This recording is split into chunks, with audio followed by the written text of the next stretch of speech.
Boteco 4.0, o podcast que explora os bastidores da inovação industrial, trazendo histórias de vida, conhecimento e muita troca de experiências. Tudo isso com um toque leve e divertido. Porque, convenhamos, assunto sério não precisa ser chato. Eu sou Cláudio Goldva, o moderador nada moderado dessa aventura. A gente só sabe como começa, a gente não sabe como termina. No episódio de hoje, o tema é Open Industry, um conceito de vanguarda que acaba de ser lançado no Brasil. E para esse bate-papo, eu e minha parceira dessa série, Karina Pizzini, jornalista do canal Indústria 4.0, recebemos aqui no Boteco 4.0, gravado na Expomaf, Isabela Gaia, gerente de difusão de tecnologias da Agência Brasileira de Desenvolvimento Industrial, ABDI, e Alejandro Frank, diretor do Núcleo de Engenharia Organizacional da URGS. Olá pessoal, tudo bem? Então vamos lá, no episódio do Boteco 4.0 de hoje a gente vai falar sobre Open Industry. Nós estamos aqui com especialistas nesse caso e vamos ver se realmente eles são especialistas, né, Karina? Vamos lá, começar com Ladies First. Isabela, o que é o Open Industry no teu ponto de vista? Olá pessoal, tudo bem? Obrigada pelo convite. Para mim é uma oportunidade estar aqui, estar com vocês, né? O Open Industry é uma iniciativa, ela nasceu com a BINC, né, com a CNI, mas a ABDI, que é a agência que eu represento, também faz parte. Peraí, Bela, a gente tem um negócio que a gente faz o glossário aqui, tá? Uhum. Então, primeiro, o que é a BINC? Associação Brasileira de Internet das Coisas. Legal, o outro... A outra CNI, Confederação Nacional da Indústria. Legal. São os grandes, digamos assim, que iniciaram essa iniciativa junto com a ABDI e junto com a ANEEL. A gente está junto nessa iniciativa. Agência Brasileira de Desenvolvimento Industrial. E NEL é um... NEL é um núcleo de engenharia organizacional da Universidade Federal do Rio Grande do Sul. Feitas todas as apresentações, vamos lá. Então, a iniciativa dessa galera para fazer o quê? O Open Industry é essa iniciativa, né, que a gente tem criado para que a gente possa fomentar o compartilhamento de dados na cadeia produtiva da indústria, né? Então, por isso que chama Open, né? Aberta, dados abertos, indústria aberta, né? A gente vê hoje, a gente tem um dado que a gente sempre usa, que é o que motiva a gente a trabalhar com essa informação, é que 70%, esse dado é 2016, tá? É Fórum Econômico Mundial. Hoje já dizem que é 80%. 80%, 90% dos dados coletados na indústria não são utilizados, né?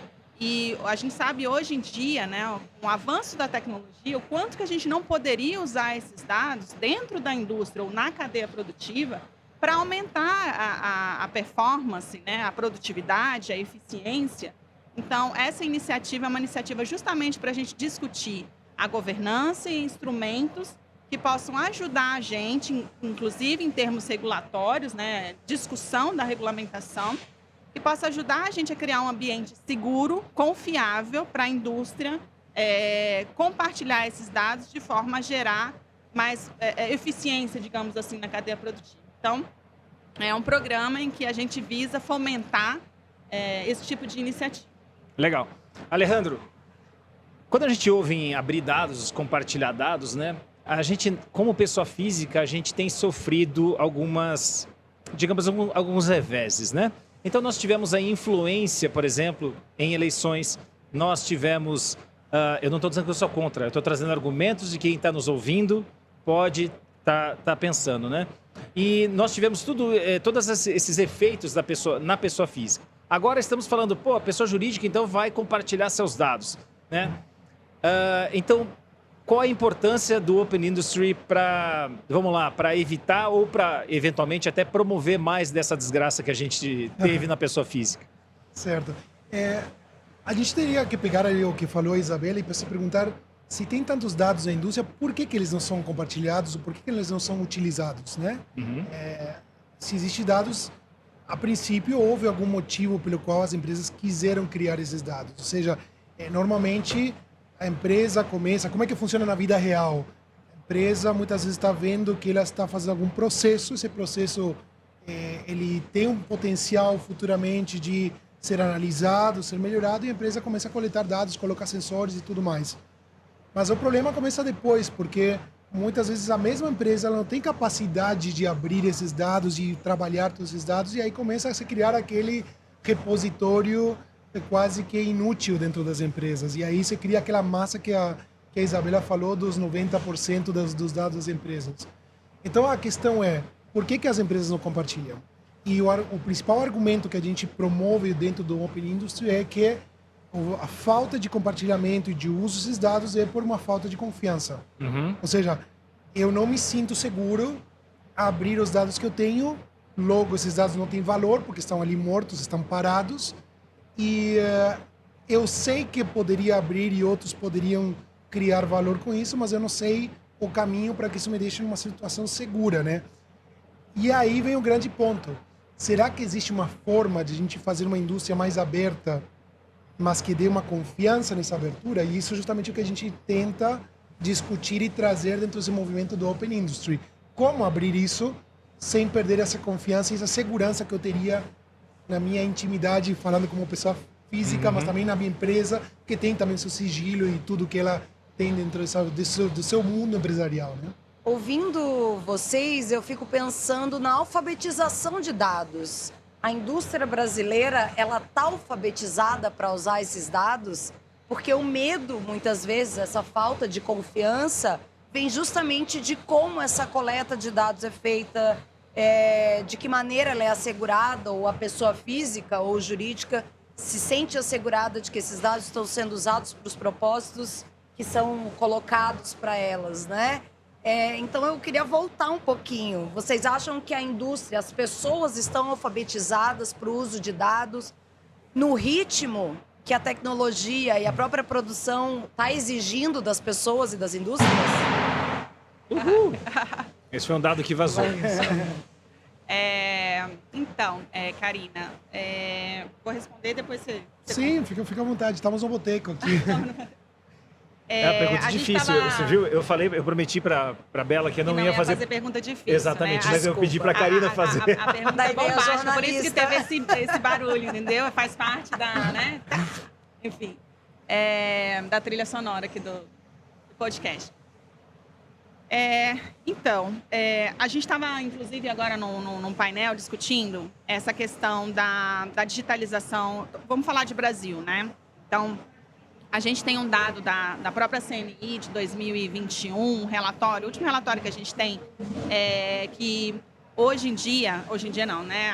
Há um tempo atrás, há pouco tempo atrás, a gente tinha 70% da indústria no Brasil adotando pelo menos uma tecnologia digital da chamada indústria 4.0.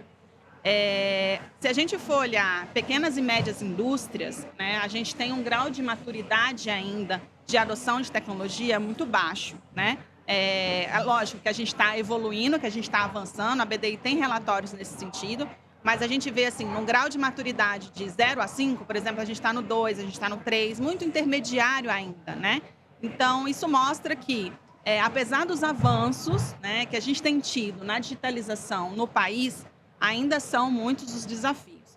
E quando a gente vai olhar, botar uma lupa nesses desafios, claro, vem a questão de alto custo de implementação, né? Ainda tem essa questão, mas, sem dúvida, vem a questão da cultura e da qualificação da mão de obra, né? Das pessoas entenderem o quanto essa tecnologia pode ajudar no dia a dia dela, né?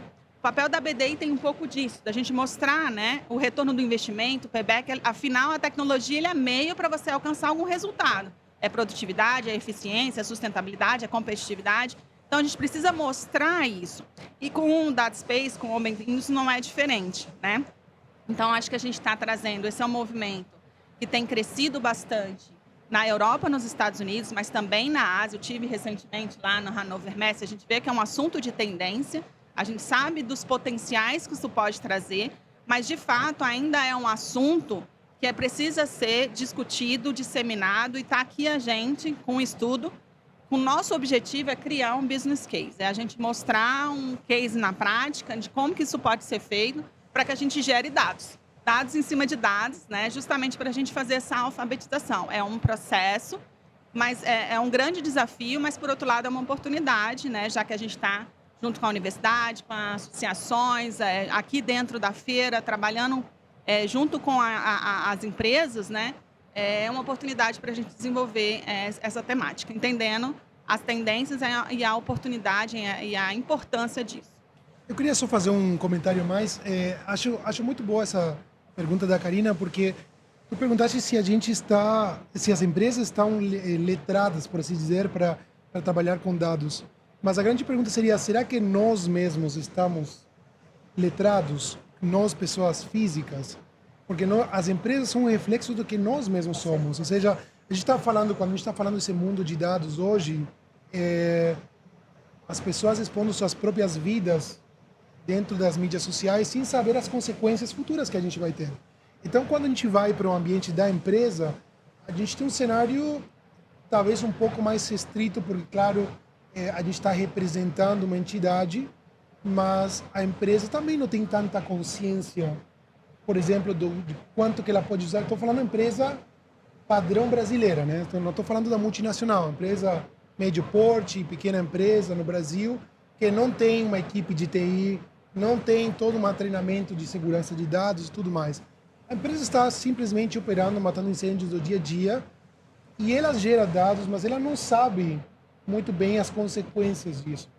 Então, quando a gente fala de uma iniciativa como a Open Industry, ela traz também, por exemplo, quando a gente vai falar depois, provavelmente vão fazer algumas perguntas sobre data spaces, mas quando a gente traz esses conceitos de data spaces e Open Industry e tudo mais, a gente não está falando somente de tecnologia, a gente está falando também de um marco de referência para dizer, por exemplo, como eu vou compartilhar os dados, que requisitos mínimos eu preciso para organizar meus dados para poder compartilhar, quais são as regras de jogo entre aqueles que vão trocar esses dados, de forma que indiretamente eu esteja letrando, esteja capacitando essas empresas a saber como usar esses dados. Então, não é somente uma tecnologia que conecta empresas. Estamos criando todo um framework, um arcabouço de referência para essa interação que vai haver entre essas empresas. E eu acredito que isso ajuda muito a dar um norte a essas empresas que estão dentro desse mundo de dados e não sabem muito bem para onde ir com os dados. Falou data space, é isso? Isso. Já traduz coloca no e glossário, explica né? pra gente aí no glossário, por favor. Isso. Sabes que no momento, às vezes, a gente fala de data space, está falando em eventos assim, de data space, e de repente a gente olha assim, olhar de todo mundo e a gente percebe que ninguém entendeu nada de data spaces. É muito parecido como 10 anos atrás, quando se falava, por exemplo, de internet das coisas, ou se falava de indústria 4.0 e ninguém entendia nada. E nós também estamos no processo, mas por quê? Data space se torna confuso porque existem já conceitos como ecossistema de dados, existem os data lakes, existem os data warehouses, existem muitos outros conceitos de dados anteriores que tratavam já do compartilhamento e também de concentração de dados. Mas justamente os data space é um conceito diferente, porque ele traz um conjunto de infraestrutura e governança que são criados para trabalhar com dados de uma maneira descentralizada e soberana. O que significa isso? Ao invés de ter um data lake, por exemplo, que vou integrar os dados de diferentes empresas em um lugar único, acessível e centralizado, a ideia do data space é justamente o contrário. Eu posso acessar os dados da empresa da Karine, na base da Karine, eu posso acessar os dados do Cláudio, na base do Cláudio e assim por diante. Só que a gente precisa para isso regras estabelecidas. E o primeiro princípio que está por trás disso é que a Karina, o Cláudio, a Isabela vão ter soberania sobre os seus próprios dados. Eles vão abrir os seus dados, mas eles vão ter soberania sobre esses dados. Ou seja, eles vão saber como esses dados vão ser utilizados, até qual o alcance da utilização dos dados, como os terceiros vão usar esses dados e assim por diante. E para isso, o Data Space traz, além da infraestrutura tecnológica, traz toda a parte da governança que estabelece quais são as regras para que a gente esteja aqui trocando esses dados. O que eu preciso que a Karina, o Cláudio, a Isabela, o Alejandro tenham como requisitos de dados organizados ou de conhecimentos ou de segurança e outras coisas para poder trabalhar nisso. Você fala em soberania de dados, a gente está falando de ter mesmo o poder para como e para onde esses dados estão sendo distribuídos, seria isso? Sim, essa é a ideia. Porque na medida que o Data Space ele compartilha dados, né? Como o Alejandro estava comentando, né? A gente não coloca esse dado numa infraestrutura única. Você tem o dado na sua fonte, no seu lugar de origem. E eu, ofertante de dado, né? Então, se você quer buscar o meu dado, eu vou te dizer, eu vou disponibilizar o dado que eu quero, do jeito que eu quero, da forma que eu quero. Então, eu continuo tendo direito, digamos assim, soberania sobre os meus dados e eu vou disponibilizar ele da forma que eu entender interessante. E aí, para isso, a plataforma vai disponibilizar mecanismos, por exemplo, um contrato entre nós, que a própria plataforma faz um contrato inteligente com todas essas regras pré-definidas que o Alejandro estava comentando, e isso é automático dentro de uma plataforma. Você está interessada no meu dado e eu falo o seguinte, ó, Karine, eu tenho esses dados, eu vou disponibilizar esses dados de acordo com essas informações, geralmente dados anonimizados, enfim, né? Isso, lógico, depende da modelagem de negócio, de valor que está por trás daquele data space. E aí eu vou te dizer, olha, eu te disponibilizo com essas, eu defino esses critérios da disponibilização. Inclusive, se eu quero monetizar ou não este dado, eu posso incluir isso no contrato. Daí a gente faz um contrato mesmo, chama contrato inteligente, digamos, porque a gente pode utilizar o digital para fazer esses contratos, né? Com todas as autenticações e seguranças de uma blockchain, entre outras coisas, tecnologias que existem para isso. E aí a gente discute as regras de interoperabilidade, os conectores e faz essa transferência de tecnologia e você pode utilizar o meu dado. E aí você pode utilizar o meu dado, do Alejandro, do Cloud, e poder ampliar a sua análise de antes você não tinha. E acho que isso é muito legal, porque a ideia... Eu comecei hoje minha fala falando sobre a questão da confiança. A confiança, quando a gente fala de Open Industry e do Data Space, não é uma confiança individual, porque muitas vezes quando a gente fala de ecossistema de dados, a gente está falando de diversas empresas que elas precisam construir uma confiança real, uma confiança psicológica, até dizendo assim, eu conheço o fulano que está na empresa e aí eu abro meus dados, compartilho. Aqui não, aqui a confiança ela é o próprio sistema, aquela plataforma e esse contrato, ele é a base da confiança, porque eu estou abrindo os dados e eu tenho a segurança do uso através dos contratos e através dos mecanismos de segurança de intercâmbios, que são dentro da própria plataforma. A gente tem que colocar como premissa dessa conversa que os contratos, a gente já entende que os contratos, eles são seguros, porque se a gente desconfiar também do contrato, a gente volta quase à idade da pedra e aí vai ser difícil. Então a gente tem que avançar dizendo, olha, contratos a gente combina que a gente concorda com eles, sim, a gente combina que vamos cumpri-los, sim. Se não cumprirmos, estamos sujeitos às mesmas regras e às mesmas punições? Sim. Então, acho que a gente parte do princípio que os contratos agora serão inteligentes, ou seja, facilita não ser papel para lá e papel para cá e que a regra está embutida no próprio blockchain. Esse vai ser difícil. O blockchain é uma tecnologia per si, então é difícil traduzir ela. Né? Mas imagina a criptografia num outro nível, né? Acho que o blockchain tem a ver com isso. Mas, então, contratos está ok. Mas eu estava pensando aqui como é que, por analogia, a gente pode fazer uma brincadeira disso. Eu quero propor para vocês uma viagem. Então, imaginemos que não somos pessoas jurídicas, somos pessoas físicas, tá? Então, simplificamos porque quando a gente vai para pessoa jurídica, complica que são mais partes interessadas, né? Vamos para pessoa física e nós vamos fazer literalmente uma viagem. E sabendo usar a palavra literalmente corretamente. Nós vamos viajar e nós vamos tirar fotos. Certo? Eu vou tirar fotos, você vai tirar fotos, você vai tirar fotos, você vai tirar fotos. E a gente agora vai combinar que nós vamos compartilhar as fotos. O que são as fotos? São os dados. Certo? Nós temos um nível de confiança e nós temos um interesse. Esse eu acho que é um ponto importante. Nós temos um interesse no compartilhamento. Por quê? Eu quero ver as fotos que você tirou, que eu apareço, porque me interessa gravar essas memórias. Legal? Bacana. Então, hoje eu tenho soberania total dos meus dados e cada um de nós temos a soberania. E agora combinamos. Criamos aqui um drive, certo?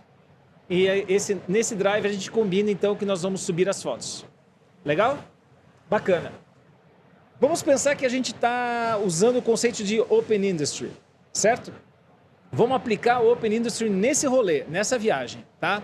Como é que começa? Primeiro, a gente tem que gozar de confiança para criar o drive? Tu já estás começando com um erro, na verdade. Vamos lá, isso aí. A criação do drive. Ok, por quê? Justamente porque o Data Space, tu não criarias o drive.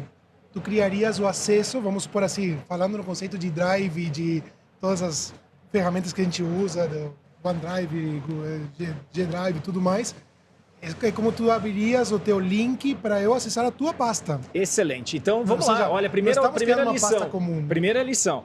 Eu vou colocar link para o meu Drive Isso? das fotos que eu queira compartilhar. Bela também, Karina também, tu também. Certo? Então, E podemos supor que eu não vou compartilhar fotos. não, a gente combinou.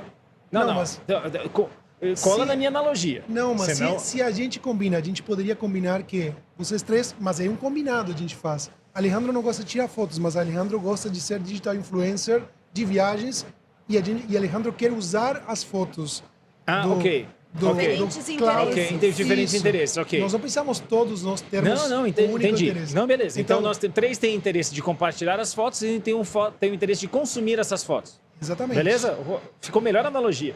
Por isso que é professor doutor, né? Eu sou só Ah, Tá, mas então, Tamo no rolê? aí estamos no relé. Você tá Adorei você a tá ideia. Você tá assustada? A questão... A Karina tá a assustada. da analogia, né? Eu tô aqui na analogia Vamos, básica, cola na tô colando na analogia. analogia. Que ao invés de eu criar uma pasta para compartilhar com todos, eu vou liberar a pasta que eu quero, com os Exato. documentos que eu quero, os dados que eu Exato. quero, com quem eu quero. Isso. Sim, só que Essa é a diferença? eu preciso criar um conector para eu conseguir buscar os dados da minha máquina automaticamente com a sua máquina, certo? Certo. E aí, quando eu criar esse conector para buscar os seus dados na minha máquina, eu tenho que perguntar um monte de coisa. Por exemplo, as suas fotos estão em qual formato?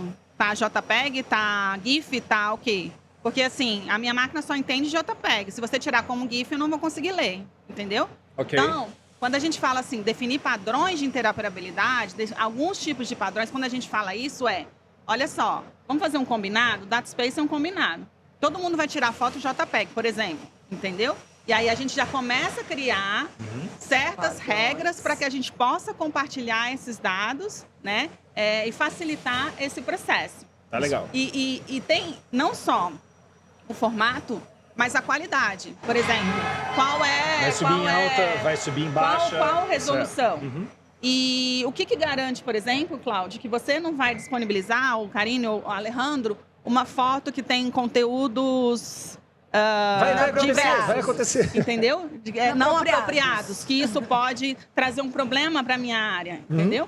Então, assim, todas, para meu computador, por exemplo, alguma coisa nesse sentido. Então, todas essas regras a gente vai pré-combinar no nosso modelo de governança, de segurança, de privacidade, antes da gente fazer isso. Tá, então, Tem primeira mais um elemento importante aí, junto com o da Isabela, que junto com essa parte do formato, digamos que é toda a parte do padrão, também tem o que nós chamamos de critérios de catalogação.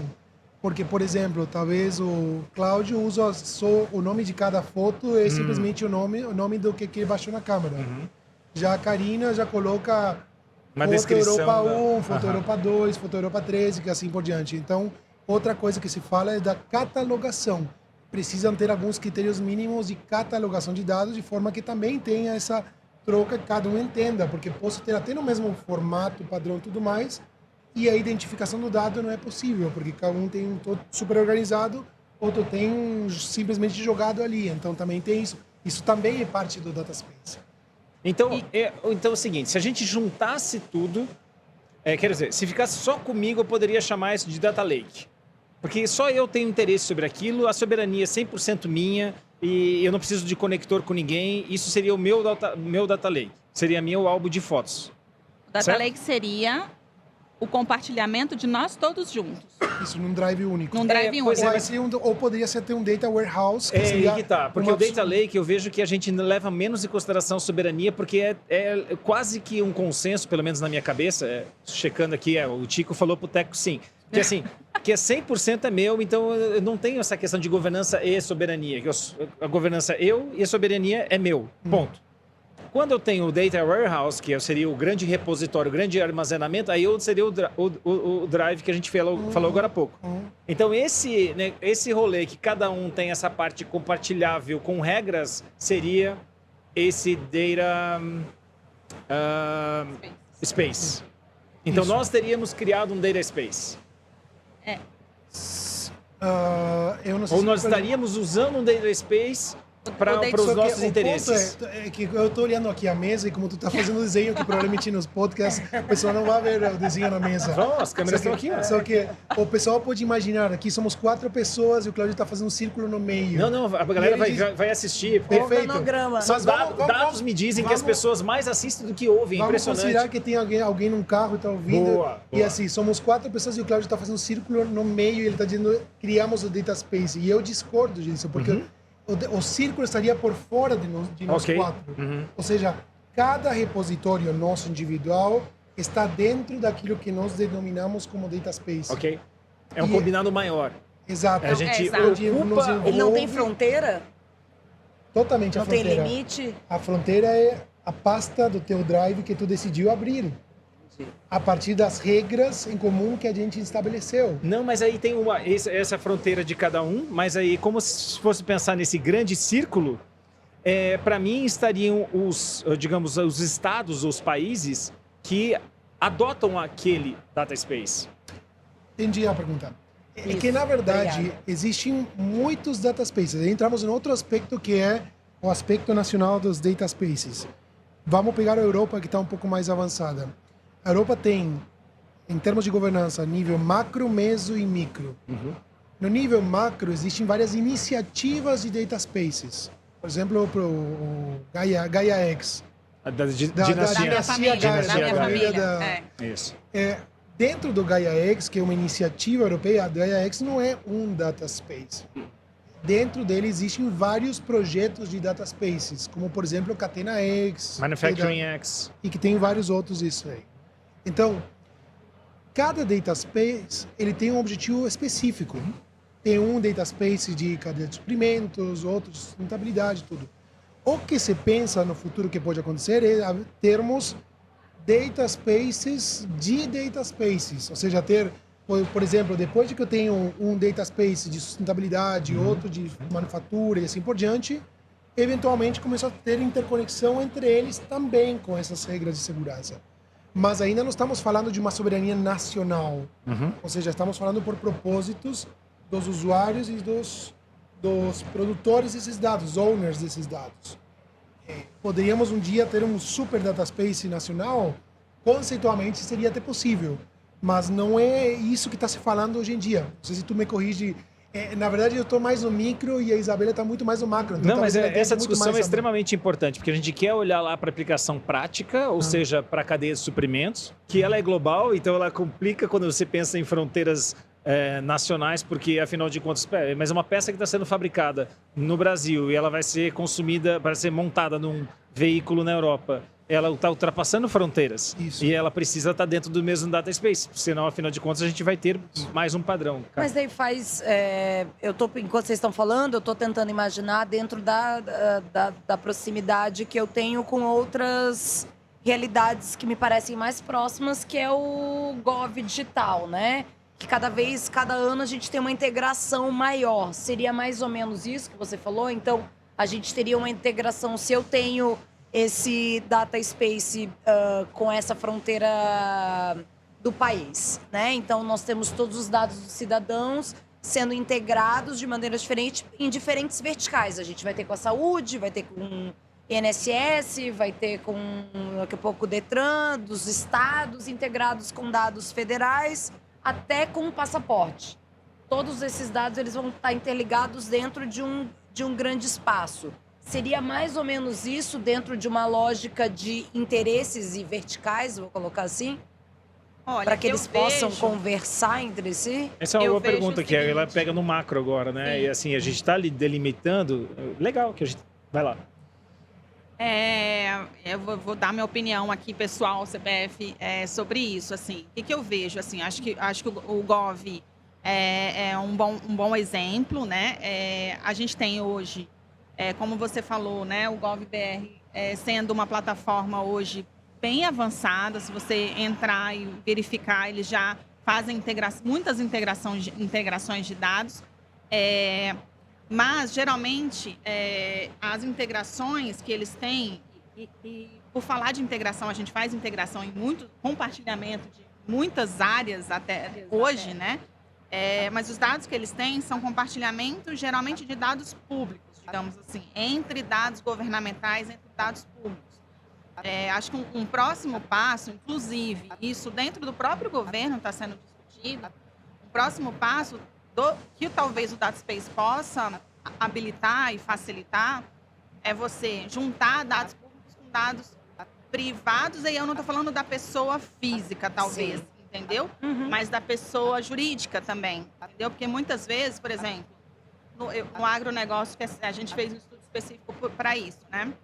A gente tem lá vários dados públicos de várias instituições sobre o agronegócio no Brasil. Então, se você for CONAB, Ministério da Agricultura, enfim, vários órgãos que têm esses dados públicos.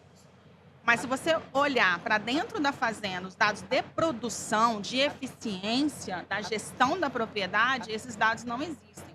Mas são dados muito ricos que poderiam ajudar a eficiência da cadeia produtiva. Claro. E pensar estrategicamente no país enquanto competitividade, né? Então, eu acho que ampliando o horizonte dos ministérios, do governo, por exemplo, para o setor produtivo pensar estrategicamente enquanto competitividade do país, eu acho que o DataSpace ajuda a buscar essas informações, porque ele vai permitir esse ambiente em que a indústria pode disponibilizar o seu dado de uma forma segura e confiável. Então, eu acho que tem essas possibilidades. E eu vejo o próprio governo, né, dentro do próprio GovBR, tentando desenvolver módulos em que se possa agregar essas informações. Deixa eu talvez tirar um exemplo de uma parte que eu conheço do governo. Nós estamos fazendo um projeto no governo do Rio Grande do Sul, dentro de um grande guarda-chuva de digitalização do governo, sobre monetização de dados públicos. Dados públicos, entende-se nesse caso, no nosso glossário aqui, dados que estão detidos pelo próprio governo, não que são públicos no sentido que qualquer um pode acessar. E nós fizemos um projeto, por exemplo, uma ilustração, assim, um projeto piloto que nós fizemos foi com dados do Detran, que as seguradoras, por exemplo, os bancos, quando eles têm alienação, por exemplo, dos veículos que foram financiados, tudo mais, eles não têm visibilidade, por exemplo, de veículos que foram depois, não sei qual que seja a palavra técnica, mas retidos pelo Detran por alguma multa, por alguma coisa, que estão lá no galpão, que estão parados e que estão perdendo o seu valor. Então, por exemplo, num caso assim, o banco gostaria muito de poder ver isso, para ver se vale a pena resgatar, para ver o que dá para fazer com isso, por esse ativo que está ali parado. Então, o governo está pensando, bom, esses dados estão ali, esses dados poderiam ser processados, o único que pode processar é o governo, e o governo poderia disponibilizar soluções para empresas que estariam sedentas por esses dados, de comprá-los. Esses não são dados que ferem, digamos assim, nada que tenha a ver com privacidade ou alguma coisa do tipo. E é algo que hoje as startups não conseguem fazer porque elas não podem, acesso. Elas nem podem ter acesso a dados, mas o governo sim pode processar isso. Então aí vem a pergunta, assim, nós fizemos esse projeto, tem todo um desdobramento e aí começamos a trabalhar entre várias secretarias. E cada secretaria tem seus dados ali e começamos a integrar com vários potenciais aí de soluções. Isso seria um data space? Eu não entendo que seria um data space ainda. Por quê? Porque a maior parte dos dados que o governo detém, eles estão muito integrados no Rio Grande do Sul pela Procergs. Acho que no governo federal faz a Serpro que faz. Então ela é a empresa de TI que detém digamos assim, uma autoridade do governo para concentrar esses dados e fazer. Então esses dados ainda são centralizados. Porém, então, você está falando mais de um data lake ou data warehouse. Isso. Ou seja, soberania 100% Exato. E governança 100%. E ainda o governo é o proprietário desses dados. Então, muito definido quem é o dono do rolê. Exatamente. Tá. Porém, ontem nós justamente estivemos no governo apresentando o conceito de data spaces e a gente mostrou o seguinte, que entre secretarias, às vezes, eles não têm tanta confiança entre compartilhar dados. Okay. Porque, por exemplo, houve uma oportunidade de um negócio, mas esse negócio precisava cruzar dados à Receita Estadual. E a Receita, mesmo que compartilhe com outra secretaria, que é dentro da mesma soberania, ela tem uma responsabilidade final sobre os dados do consumidor final. Por exemplo, nota fiscal gaúcha. Então, como ela não sabe exatamente como esses dados vão ser processados depois, ela não se sente segura mesmo de abrir para outras secretarias. Aí sim começaria a entrar o conceito de um data space governamental. Porque a gente muitas vezes olha o governo como um CNPJ único, ou digamos assim, uma pessoa jurídica única. E, na verdade, cada secretaria ela tem responsabilidades. A BDI, por exemplo, é do MDIC, mas a BDI tem sua própria identidade, tem sua própria responsabilidade. Então, não é que simplesmente vai abrir os dados para o MDIC. Então, tem toda essa questão governamental que há dados que são sigilosos, são propriedade da soberania, da secretaria. Aí sim entraria um conceito de data space para ser utilizado. E mais ainda, desculpem estar sendo um pouco estendido, mas ontem a gente estava discutindo que, por exemplo, a Secretaria de Agro do governo do Rio Grande do Sul tem muitos dados de muito valor assim, para o mercado, e a Fiergs também tem. São duas Interesses diferentes. dois interesses diferentes, dois tipos de dados diferentes, mas com um valor agregado para o mesmo setor. Elas poderiam integrar um data space em conjunto, para criar valor em conjunto para as soluções do agronegócio. Hoje elas não se conversam naturalmente, porque Claro, cada um tem seus interesses. Exato. Só fazer um comentário que, juntando aqui do que a gente estava na conversa, né? Eu acho que o papel do governo, assim, lógico que tem essa questão de fomentar, inclusive internamente, como oportunidade do data space, mas uma oportunidade que eu acho que a gente tem com o governo é trabalhar, e a gente já começou a discutir isso com o próprio Ministério do Desenvolvimento e Indústria, Ministério de Ciência e Tecnologia, a política de economia de dados no país. Né? A gente tem a LGPD, enfim, mas a gente sabe que tem o Data Act lá na Europa, e a gente está, nesse momento, querendo utilizar esse business case desse estudo que a gente está fazendo, justamente para a gente entender essa política de economia de dados que o governo pode ajudar a trabalhar para que a gente permita fazer esses data space. Exemplificando, trazendo aqui o nosso caso, o nosso rolê da viagem, vamos supor que a gente está aqui tentando acessar os dados, né? E aí a gente estava conversando que a gente precisa fazer um combinado em relação aos padrões de qualidade, aos arquivos, que tipo de arquivo, né? Agora sim, beleza, a gente fez o combinado, aí você estava falando do contrato, né? A gente faz o contrato, mas quem me garante, né? É aquilo que você estava falando, né? Quem me garante que a gente vai dar certo esse contrato, entendeu? Eu não vou ter, você não vai ter responsabilização, não tem como a gente garantir exatamente o conteúdo que você está me falando, você está me mandando. Mas o que a boa prática diz hoje em termos de data space? Que a gente tenha uma terceira pessoa aqui na nossa mesa junto com a gente. Desculpa, não podia bater na mesa. Mas enfim, é porque tem uma quinta pessoa aqui. Vamos supor que tem uma quinta pessoa aqui, que ele é o certificador, entendeu? Então, no data space é importante a gente ter essa entidade certificadora que garanta, digamos assim, que você é confiável, que ele é confiável, que você é confiável. Que vai fiscalizar. Vai fiscalizar. E quem está por trás, o cartório continua. E quem está por trás disso é uma regulação, que a gente tem que ter cuidado, porque a gente sabe que a regulação atrapalha a inovação. Pode atrapalhar a inovação, mas, por outro lado, ela pode também trazer segurança. Pode ser um facilitador.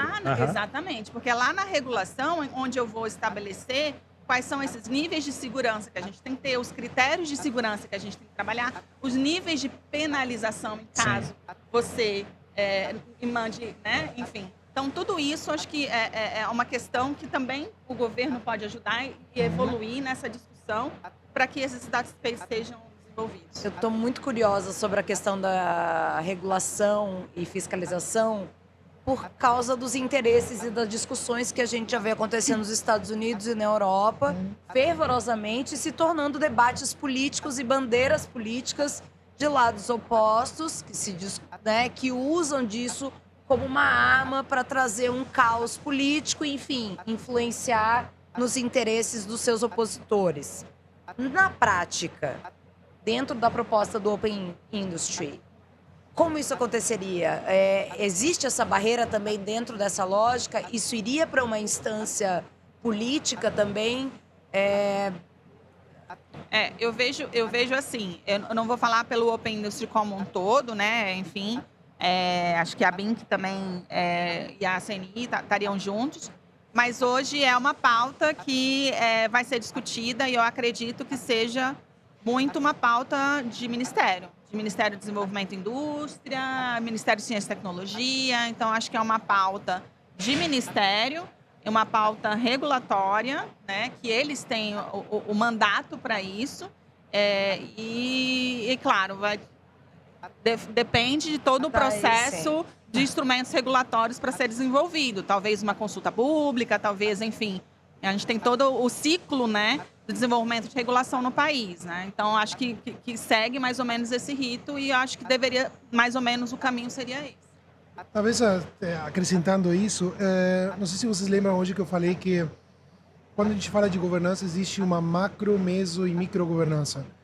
O governo, eu vejo muito mais na macrogovernança de estabelecer diretrizes. Então, o que acontece na União Europeia? O governo na União Europeia, ele promove os data spaces e, ao mesmo tempo, ele estabelece o Data Act e o Data Act Governance, que estabelecem regras e responsabilidades gerais dentro da sociedade sobre o uso e o mau uso de dados e a responsabilidade de dados. Mas a União Europeia ela não regula o data space. Ou seja, a ideia não é eu, como empresa, quero criar com um conjunto de empresas um data space e o governo vai ter ingerência sobre esses dados e vai poder até acessar os meus dados. O governo não tem nada a ver com isso aí. O governo estabelece regras, diretrizes e regras do que é possível, do que é permitido e não é permitido. Mas seriam empresas, esses fiscais? Seria tipo um novo negócio? Agências reguladoras. Geralmente representantes de diferentes órgãos, coisas assim. É que a governança, lembrem que o conceito de data space é algo descentralizado. Se nós quatro aqui somos pessoas independentes, nós queremos fazer um data space, queremos pagar uma empresa que cria conectores e queremos fazer nosso próprio data space, a gente pode fazer. Mas essa é a tecnologia, a questão é a governança, é o combinado sobre aquilo que a gente falou. Todos os combinados, certo? Isso é a parte que o governo precisa... na verdade, não é o governo, é o Estado, né? Que o Estado precisa participar. Isso. Certo? Que é aí que está o ponto que ele entra. Agora, os detalhes do nosso combinado são relações privadas, são relações... Exato. Certo? O que acontece? Justamente a gente está agora finalizando o estudo da segunda parte do projeto aí para o pessoal da ABDI. E a segunda parte... Aproveitando para divulgar, a primeira parte já foi publicada, foi no ano passado, certo? No final do ano passado. Isso, só para resumir o projeto, nós começamos há 2 anos atrás. Há 2 anos já. Estudando primeiro o conceito, o que era o Data Space, como serviria para o Brasil. Aí, o ano passado, fizemos workshops com especialistas aqui no Brasil. E agora, nesse ano, estamos fazendo um projeto com a ABDI, para a ABDI e com a ABDI também, onde primeiro fizemos um estudo de que setores poderiam ser os primeiros a fazer um projeto piloto de Data Space. Esse já está publicado. Isso está pronto, mas não está ainda público ainda. Então tá, gente, para quem estiver assistindo, quando tiver público, a gente vai colocar lá na descrição para vocês poderem ter acesso. Legal. Aí o segundo produto desse projeto foi o estudo de governanças. E a ideia é entender como é que precisa acontecer essa governança aqui no Brasil para um projeto de Data Space. E aí a terceira última etapa é o business case, ver quanto que custa e quais são os passos para fazer um projeto de Data Space aqui no Brasil. Nessa parte de governança, a gente estabeleceu justamente primeiro macro, meso e micro. No meso nível, nós já temos uma organização. O Open Industry ele poderia trabalhar como meso nível. Por quê? Nós já temos um hub aqui no Brasil do IDCA, que é promovido pela BINC aqui no Brasil, a Associação Brasileira de Internet das Coisas.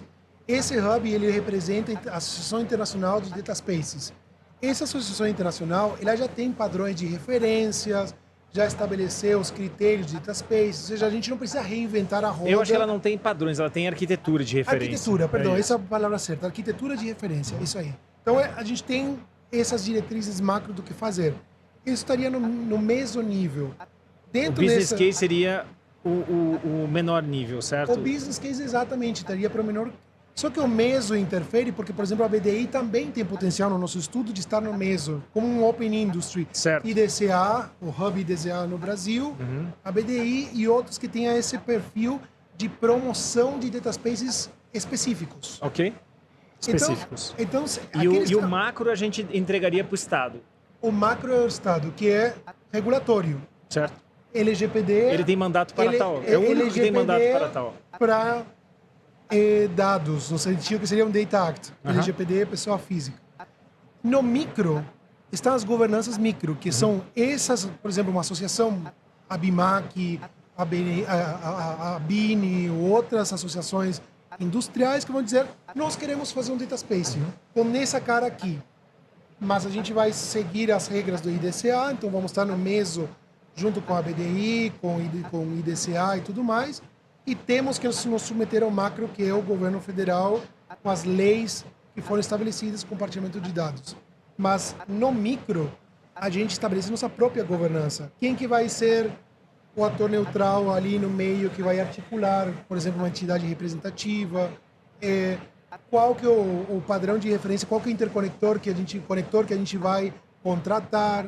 Tudo isso pode ser, porque pode ser dentro do guarda-chuva desse meso da IDCA, BDI, ou pode ser algo completamente fora disso. Ou seja, o que eu quero dizer é, data spaces não necessariamente algo de política industrial. A política industrial pode promover isso e pode articular. E como é tão difícil articular as empresas no Brasil, o papel do meso, que são a BDI, associações industriais, tudo é extremamente importante, porque elas ajudam a mover... É o agregador, é o agregador. É o agregador, exatamente. Porque lá no micro você pode ter até, inclusive, concorrência dizendo, não, eu não quero participar disso. Exato. Mas o agregador ele serve para pacificar. Isso, cria o que nós dizemos o ator neutral. Aquele que o interesse é que o data space funcione, mas não tem interesse de vantagem competitiva, como as empresas... E também tem um mandato para tal. Exatamente. Tem que ter um mandato. Sim. Legal. E eu queria trazer aqui uma observação, cara, essa minha observação. Há bastante tempo eu acompanho esse assunto Vamos lá, comecei com Gaia X, né? E aí não vou explicar o que é o Gaia X e tal, mas há bastante tempo a gente tem estudado isso e estudávamos na ABI isso. Na ABI, extinta Associação Brasileira de Indústria 4.0 e IoT. E eu sempre achei um assunto bem interessante e percebi que o Brasil estava na vanguarda das discussões. Ah, não, a gente está atrás. Não, estava na vanguarda das discussões. Por quê? Saía uma publicação, a gente já entrava discutindo, a gente já entrava participando e tudo isso. A gente não conseguia liderar, ou seja, nós propormos o documento ou a arquitetura, mas sempre estávamos par e passo. Eu acho que esse episódio aqui está mostrando que o Brasil continua na vanguarda, ou seja, continua discutindo lá na fronteira do conhecimento. E nós não somos o atrasado que está tentando entender o que é, e sim estamos, inclusive, tocando nessa fronteira do conhecimento. Então, isso é para dar primeiro para os parabéns para o NEL e para a BDI. Além disso, também para reforçar aquilo que eu luto muito contra, que é a síndrome do vira-lata. Tá?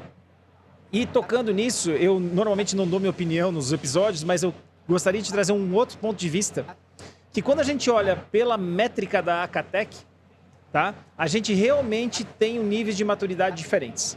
Mas eu proponho a gente ver, se a gente medir, por exemplo, o macaco pela capacidade de natação, de nadar que ele tem, realmente o macaco não vai se dar bem, assim como se a gente medir um peixe pela capacidade que ele tem de subir em árvore, certo? E o que eu digo sobre a indústria 4.0, e eu quero voltar lá na primeira parte, é que, essa analogia não é minha, mas é ótima, que a indústria 4.0 é música. E nós temos os gêneros dentro da música.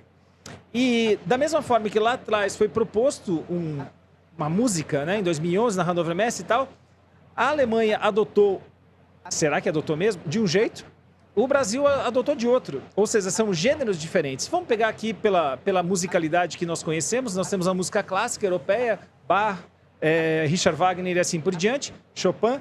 E no Brasil a gente tem o quê? O pagode, o funk, não importa. Tá? Não estou falando de gosto musical aqui, estou falando de gêneros diferentes. Pelo exposto, eu vejo que o Brasil adotou a indústria 4.0 de uma forma diferente. E aqui eu gostaria de chamar a atenção da participação das startups industriais na transformação digital. Que isso é uma coisa que o Brasil está muito à frente. Vou repetir para que todo mundo ouça bem que o Brasil está muito à frente dos países europeus, principalmente a Alemanha. Por quê? Porque a transformação digital da indústria na Alemanha se passa muito pelas grandes empresas provedoras de tecnologia e no Brasil passa muito pelas pequenas provedoras, que são muito mais ágeis. Se você soma um país que tem aptidão para o digital, porque não sei por que nós temos isso, o país que mais tira selfies no mundo é o Brasil, né? Se nós temos uma aptidão para o digital e nós temos empresas viáveis economicamente e que são ágeis, a gente tem uma transformação digital acontecendo num tom diferente do tom que acontece na Alemanha. É por isso que existe o Brazilian Inditex in Germany, que é um programa de internacionalização de empresas que atendem a indústria. Então, isso que eu quero dizer é que, se a gente continuar medindo a indústria 4.0, a adoção da indústria 4.0 pelos critérios alemães, a gente sempre vai estar mal. Enquanto que se a gente medir pelo jeito que a gente mede, ou seja, no impacto real na economia, o Brasil está muito bem, obrigado. Inclusive, já impactando a Alemanha, ou seja, a criatura impactando o criador. Eles criaram o tema, a gente adotou o tema de uma forma diferente. Então, de novo, eu não estou cravando que essa é a verdade, não estou lacrando, mas eu estou trazendo que esse é o meu ponto de vista, visto o interesse que as empresas alemãs, as indústrias alemãs têm tido nas empresas de base tecnológica brasileiras. E para último ponto, a maior Inditec do mundo é uma empresa brasileira. A maior Inditec do mundo é uma empresa brasileira. Então, é brasileira. Então, o que eu quero dizer é o seguinte, temos que observar também que nós temos um jeito diferente, que é o jeitinho brasileiro, nós temos um jeito diferente, que isso traz resultados diferentes e que isso nos coloca numa posição, medindo por outra régua, bastante favorecida. E última frase, antes de passar a palavra para a Karina, é que nós temos uma capacidade, eu vejo que essas empresas brasileiras que estão ajudando a transformação digital da indústria, elas são tão viáveis, tá, e tão maduras, que elas podem ajudar muito a pequena e média indústria alemã, que está precisando muito de ajuda. Porque a pequena e média indústria alemã, Mittelstand, eles não têm a capacidade de adquirir as tecnologias, porque para adquirir também é caro lá, né, das grandes provedoras. Então, é só para mostrar um outro ponto de vista de quem está na linha de frente, promovendo esse Brasil tecnológico e dizendo o seguinte, não nos meçamos, não devemos usar as mesmas regras para medir como a transformação digital da indústria está acontecendo no Brasil. Karina. E aí eu pergunto, partindo então, qual é a régua, qual é a nossa régua e o modelo? Né? Existe um modelo do qual está sendo inspirado para a lógica da constituição, da construção, né? Da implantação do Open Industry no Brasil? E qual é o jeito brasileiro, qual é a adaptabilidade necessária a partir desse caso que está sendo colocado em prática no Brasil? Excelente pergunta. Oi? Eu adorei a pergunta, porque é bastante filosófica, teórica e é justamente conceitual, extremamente importante. Teórica com implicação prática muito grande, então, como acadêmico, eu adoro essa discussão.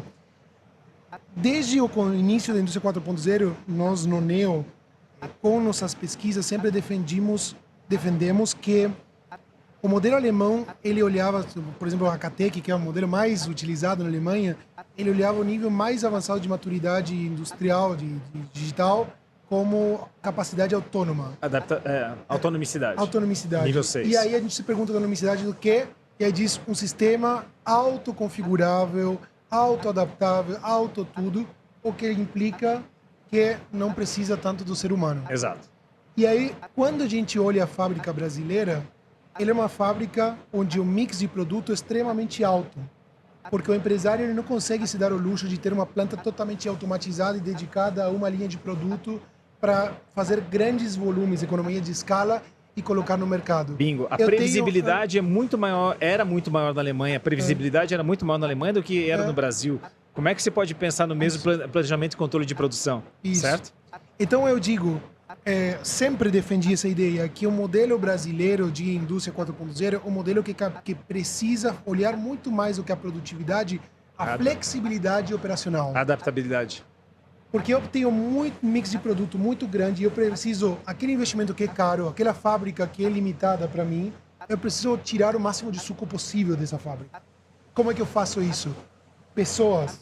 Brasil tem pessoas. Ainda nós sabemos, o empresário reclama a folha de pagamento, que é caro e tudo mais, mas ainda o ser humano é mais viável do que tecnologia em muitos casos. E os alemães estão descobrindo isso que a gente vem fazendo há muito tempo no Brasil, porque agora na Alemanha eles falavam de indústria 4.0 como um objetivo máximo, capacidade autônoma, e agora começaram a falar, não, peraí, vamos falar de indústria 5.0. Por quê? Porque a gente precisa pensar em um sistema resiliente, ou seja, que se adapte, que se reconfigure, que valorize o ser humano, blá, blá, blá, blá. A gente já vem falando há muito tempo isso, com a indústria 4.0 no Brasil, dizendo a indústria 4.0 no Brasil, ela não é para automatizar a linha de fábrica. Isso. Ela é para dar suporte aos trabalhadores. A quem? O trabalhador que não teve escolaridade máxima, que precisa se adaptar e não tem capacidade, muitas vezes, escolar, mas que pode ter tecnologia que auxilie. É um turbo, é um enhancer. Exato. Então, assim, eu adorei a pergunta, porque, para mim, o modelo brasileiro também de dados de Open Industry é justamente para gerar capacidade de aprender. Aprender de como a gente pode ser mais flexível, aprender como a gente pode suportar os trabalhadores e aprender do nosso próprio processo de operação para olhar esse tipo de modelo de indústria 4.0. Para que seja sustentável, né? Que se a gente não olha para o trabalhador, a gente não sustenta a própria ideia da evolução de qualquer ideia em cima da indústria. Mas pensando ainda, vamos dizer assim, do empresário que talvez estava escutando, o empresário ele quer, no final das contas, vender o produto, né? Sim. E esse empresário precisa vender o produto, mas ele tem uma flexibilidade que ele não vai alcançar com tecnologia. Ele precisa dessa flexibilidade. Então, o melhor caminho é pensar como a tecnologia também pode manter a flexibilidade, tendo ainda uma força de trabalho importante dentro da sua fábrica. Talvez até aumentar a flexibilidade. Aumentar a flexibilidade. Com a mesma força de trabalho. Isso. Mas eu tinha perguntado sobre o É caso visão modelo. minha, pessoal, e dos nossos estudos. Eu adorei. E é muito legal ver que quem está contribuindo, né, com a análise tem essa visão. Então a gente está pegando uma informação lá dos bastidores da transformação digital da indústria, que é exatamente o objetivo do Boteco 4.0. Então, cravamos. Bela? Sim, assim, essa questão da indústria 4.0, do conceito da indústria 4.0, que traz essa questão de ser autônomo, né? Quando a gente passa do histórico do ciclo da indústria 1.0, 2.0, 3.0, 4.0, eu acho que eu sempre volto na tecla, assim. Aí eu queria fazer só 3 considerações, são 3. A primeira, assim, a tecnologia é um meio, né? Quando a gente está falando das empresas de adoção de tecnologia, a gente está falando que a tecnologia é um meio, né? E a tecnologia ela tem que servir para algo dentro da sua instituição, né? Não é adotar a tecnologia pela tecnologia. Claro. É que nem a gente fala inteligência artificial. Inteligência artificial, todo mundo fala de inteligência, mas inteligência artificial para quê? Essa é a pergunta. Para a sua empresa, ela vai te ajudar em quê? Começa por aí, né? Porque não é a tecnologia pela tecnologia, né? Então, e aí eu vejo que esses níveis de maturidade, eles são importantes para que a própria empresa, mesmo, possa enxergar quais são esses níveis de maturidade que ela pode atingir ou não, né? E aí vai de cada empresa, né? Porque, por exemplo, o produtor rural. Produtor rural, estou falando do setor produtivo. A agricultura familiar, não necessariamente ele precisa ser mecanizado, tecnificado, não necessariamente. Ele precisa evoluir para o nível 4 da indústria 4.0, para o nível 4 do agro 4.0. Não tem necessidade. Será que eu tenho necessidade de entregar um trator para todos, por exemplo? Ele tem necessidade de um trator diário? Não necessariamente. Concordo. Às vezes, a solução passa por um marketplace de trator, de compartilhamento de trator, passa por uma outra questão que, às vezes, esse indicador de maturidade dentro da empresa não está avaliando, né? Então, assim, a gente tem lá na BDI, Cláudio, a gente desenvolveu algumas outras formas de avaliar essa questão de maturidade, inclusive com a FGV. A gente tem relatórios sobre isso, não necessariamente a CATEC, mas eu só trazendo esse ponto, né, que eu acho que a gente tem que sempre levar em mente, assim, para o setor produtivo. Eu acho que é importante para a empresa entender o que aquela análise de maturidade vai ajudar ela a ir para um próximo nível que ela vai estabelecer estrategicamente, né? E enquanto indústria 4.0 do país, enquanto fomento em política industrial, acho que a gente tem que avaliar e dar condições para que essa empresa ela consiga ir no nível estratégico que ela vai conseguir o que ela alcançar. Precisa. Por quê? Porque ela está no mercado, ela está na questão competitiva. É claro que é um papel da política industrial trazer capacitação, trazer estrutura para que isso aconteça, para que isso possa ser realizado. Conscientização. Né? Conscientização, cultura, que é um grande problema hoje que a gente tem, né? Então, eu acho que tem essa questão, enquanto política industrial, de ser trabalhada. Mas eu super concordo com você que Eu acho que a gente tem muitos benefícios no Brasil, muitas oportunidades que a gente tem trabalhado aqui. As startups, sim, são um dos nossos grandes players nesse processo de transformação digital. A gente lá na BDI, a gente fomenta, né, como você sabe, startup indústria. E há muito tempo, a gente foi um dos primeiros que começou a trabalhar... 2017. 2017, eu estava lá. Justamente porque a gente entende que as startups podem não só trazer produtos e serviços, mas o Startup Way, que é justamente essa cultura, né, ágil, de trabalhar de uma forma... Ela contamina. Ela contamina, né? Então, isso é muito bom.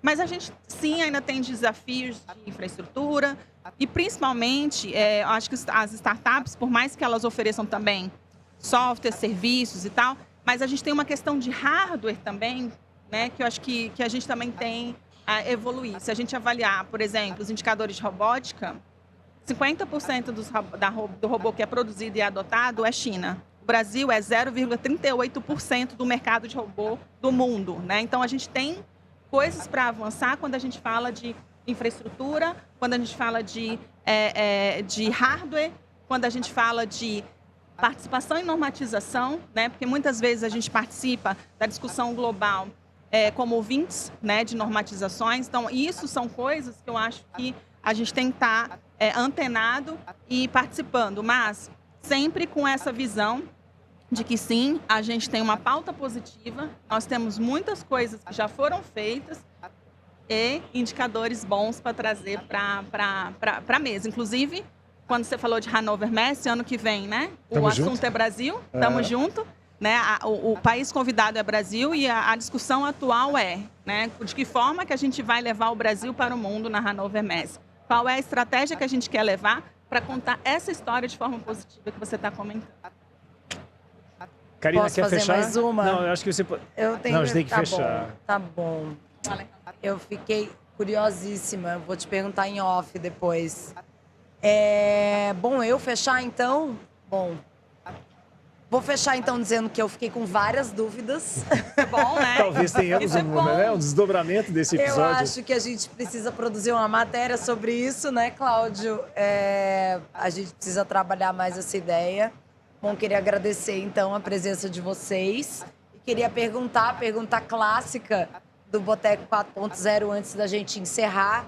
Se vocês estão lendo, vendo, assistindo alguma coisa que possa ser interessante para quem está nos ouvindo ou nos assistindo, que possa enriquecer o conhecimento dessas pessoas sobre esses assuntos ou sobre outros assuntos que vocês considerem relevantes para o desenvolvimento pessoal ou profissional dos nossos ouvintes.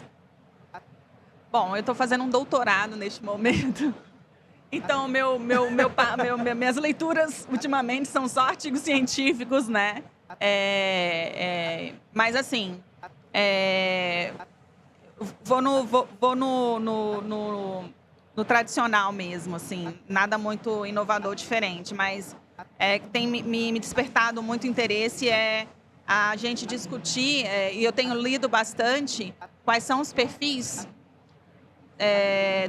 da indústria, do produtor rural, do setor produtivo e quais são as condicionantes da adoção de tecnologia, né? O que no país, eu acho que uma pergunta que eu tenho e eu estou fazendo dentro do meu doutorado, que eu tenho pesquisado muito quais são essas condicionantes, né? O que a gente precisa ter, justamente porque a gente trabalha com política pública, né? Hoje a gente tem, por exemplo, 70% do nosso território não tem conectividade, né? O quanto isso impacta na adoção de tecnologia no país, entendeu?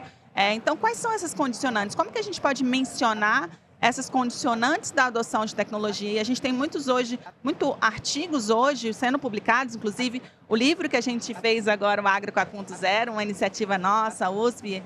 Então, eu recomendo essa leitura do livro, o Agro 4.0, e recomendo também a leitura dos nossos relatórios que já estão prontos, né, professor? Que é o estudo do Agro Data Space, que está disponível no site da BDI, que a gente fez, e esses relatórios que a gente já fez, que a NEL produziu também sobre Data Space na indústria, e que estão disponíveis também a BDI, NEL e GIZ. Alejandro, 1 minuto, vai lá. Certo. Bom, eu como acadêmico estou sempre lendo alguma coisa. Primeiro em termos de temas, assim, saindo primeiro mais a parte mais de temática, sem dar nenhuma orientação específica. eu tenho começado a ler um pouco mais sobre a indústria regenerativa. Nós falávamos de sustentabilidade e agora com as mudanças climáticas e outras coisas, a gente está falando sobre algo que para mim é um pouco novo, assim, que é já não mais discutir mais a sustentabilidade, mas como a gente vai criar ambientes de negócios que sejam capazes de regenerar. E aí, na minha área, eu trabalho um pouco também com supply chain, cadeia de suprimentos, e tem se falado. Então, isso é algo saindo um pouco do tema, mas pensando em tendências futuras que, naturalmente, sempre a transformação digital vai entrar dentro disso. E, nesse sentido, tem um relatório muito legal que nós participamos, que está a acesso global e gratuito, que é o da World Manufacturing Foundation.